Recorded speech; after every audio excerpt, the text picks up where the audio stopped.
আজকের পৃথিবী দিন দিন অন্যরকম হয়ে যাচ্ছে।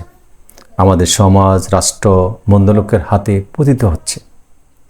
আমরা চারপাশে তাকালে কি দেখি? দেখি সত্যকে ডেকে দেওয়া হচ্ছে, দেখি দুর্নীতি স্বাভাবিক হয়ে যাচ্ছে, দেখি ক্ষমতার লোভে মানবিকতা পদদলিত হচ্ছে। যারা অন্যায় করে তারা মিথ্যা বলে, যারা দুর্বলকে শোষণ করে তারাই যেন আস্তে আস্তে প্রভাবশালী হয়ে উঠছে। মনে হয় মন্দ মানুষই পৃথিবীর নিয়ন্ত্রণ নিয়ে নিচ্ছে। কিন্তু প্রশ্ন হচ্ছে, আমরা কি এই পৃথিবী তাদের হাতে তুলে দেব? আমরা কি নীরব দর্শক হয়ে থাকব? না, কখনোই না। মন্দ মানুষ হঠাৎ করে শক্তিশালী হয় না। তারা শক্তিশালী হয় আমাদের অবহেলা, আমাদের নীরবতা, আমাদের ভয়ে। যখন আমরা অন্যায় দেখে চুপ থাকি, তখনই মন্দরা সুযোগ পায়। যখন আমরা সত্যকে লুকাই, তখনই মিথ্যা মাথা তোলে। যখন আমরা ভয় পেয়ে পিছিয়ে যাই, তখনই অন্ধকার ঘনিয়ে আসে। কিন্তু মনে রাখবেন, অন্ধকার কোনোদিন শাশ্বত হয় না। একটি প্রদীপই ঘর আলোকিত করে, তেমনি একজন সৎ মানুষ সমাজ পরিবর্তনের সূচনা করতে পারে।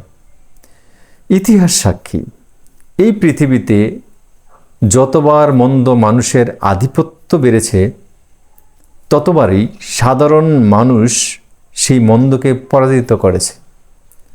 অন্যায়ের বিরুদ্ধে যারা দাঁড়িয়েছিলেন, তারাই আলো এনেছিলেন। মহানবী হযরত মুহাম্মদ সাল্লাল্লাহু আলাইহি ওয়াসাল্লাম অন্ধকার যুগে সত্যের আলো জ্বালিয়েছিলেন।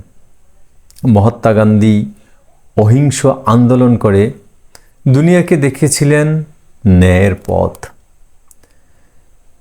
পৃথিবীকে যদি মন্দ মানুষের দখল থেকে ফিরিয়ে আনতে চাই, তবে প্রথমে আমাদের নিজেদের পরিবর্তন করতে হবে।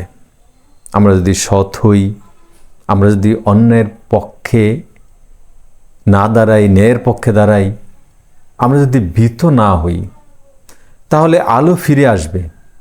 পৃথিবীকে পরিবর্তন করার জন্য আপনাকে হয়তো বড় কোনো পদে যেতে হবে না, কিংবা বিশাল ক্ষমতা হাতে নিতে হবে না। শুধু আপনাকে সাহসী হতে হবে, সৎ হতে হবে।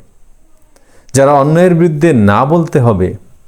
তাই আসুন আজ এখান থেকে আমরা শপথ করি, আমরা মন্দের কাছে হার মানব না। আমরা অন্যায়ের বিরুদ্ধে দাঁড়াবো। আমরা সত্য ও ন্যায়ের পথে চলব। আর আমরা সবাই মিলে পৃথিবী ফিরিয়ে দেব ভালো মানুষের হাতে। তখন পৃথিবী হবে সুন্দর, সবার জন্য বাস উপযোগী। ধন্যবাদ সবাইকে। আল্লাহ হাফেজ।